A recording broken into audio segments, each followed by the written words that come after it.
Talk to Me Danny and Michael Philippou's Talk to Me cleverly imagines a deadly craze that would easily sweep a generation. This horror movie's plausibility is one of the freakiest things about it.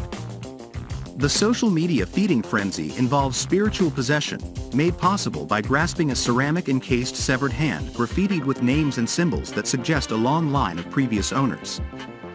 Aussie teens like Mia, Sophie Wilde, Jade, Alexandra Jensen, and eventually Jade's younger brother Riley, Joe Bird, are the latest players in such a game, which has them seeing dead people and giving them access to their tied-up bodies for 90 seconds, tops.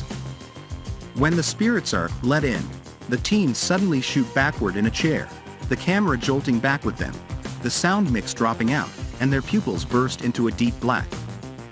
They shiver, choke, and asphyxiate as if they are gonna die. Meanwhile, their giddy friends surround them, filming. What a rush, as a YouTuber probably once said about eating Tide Pods. It's a brilliant device for a modern horror story. Daley Pearson is credited as the concept's creator, and a franchise waiting to happen. In the case of horror, that often means a fruitful idea is intact, like when Final Destination, The Purge, and Saw first debuted. Talk to Me could easily lead to a higher body count or a more directly spooky story in its sequels. But the game begins small here with a sincere pitch that aims for the gut. This first installment is about watching someone be possessed by horrible ideas of grief, and the damage their decisions inflict on their loved ones. There are rules for how this dance with death can be done safely, and in a snappy montage that mixes partying with possessive play, we get a great sense of what extreme fun it can be for Mia, her friends, and the hand's current owners, Hayley, Zoe Terakes, and Chris Alosio. But everything shifts in a nifty, nasty instant when one of the spirits that overtakes young Riley turns out to be Mia's mother, who died by suicide 2 years previous. Or at least the spirit claims to be. A freaked-out Mia forces this one communication with the dead to go on too long, putting Riley in a coma with many self-inflicted gashes on their head, an attempt by the spirit to kill his soul and fully control his body. The second half of Talk to Me suffers from being yet another recent horror movie built on the trauma of loss, but it gets a special amount of layers from Sophie Wilde's excellent performance. It's not just about Mia trying to hold on to contact with her mother, but her need to not lose her new family, that of Jade, Riley, and their protective mother Sue, played with dry toughness by Miranda Otto, in the process. We ache for Mia to be okay, especially since she's such a bright personality. Her constant yellow wardrobe always pops, and she has sweet scenes with Riley, like when the Philippou's hard cut to them early on bursting out Sia's chandelier during a nighttime car ride. Wilde exemplifies a feverish, youthful need to balance both the pains of the past and a jeopardized future, and by trying to hack the hand's magic, she isolates herself from reality in the process.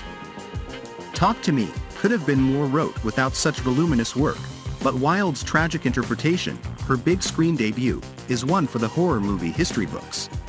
The Philippou's rarely show us the TikToks or Snapchats that document these possessions, but we don't need to see them. These freaky scenarios play out exactly as they might in real life, with writers Danny Philippou and Bill Hinsman allowing teens to be teens. When everything starts to fall apart and souls are on the line, the characters just become more stubborn, their desperation making things worse and even more dangerous. Talk to Me has the bare wisdom of a coming-of-age tale, and while it conjures a few excellent moments of guffawing disbelief from the audience, it never talks down to the audience it wants to reflect. The Philippou's filmmaking comes from YouTube, known there as Raka Raka, and their eye for this psychology is more savvy than it is cynical. A good deal of nasty fun is scattered throughout Talk to Me, especially for fans of well-made blood-dribbling head wounds, sound design that makes you wince without relying on jump scares, and a tone that doesn't play nice. Plus, the movie's playful possession scenes get better and better. The movie's young cast is impressive wriggling in those chairs, even if the possession makeup style looks familiar to so many other movies. But Talk to Me can bank too much of its quality on simply being a good pitch best fulfilled later. It's hard not to see its gripping opening scene of terror, a one-shot through an unrelated, crowded party, as an isolated red herring not followed through by the rest of the film. The movie's overall restraint is admirable, and best felt in the numerous moments when the camera holds on someone's scared face, so we can build dread about what ghoul they are looking at. But, Talk to Me risks holding back too much despite its excellent concept's promise.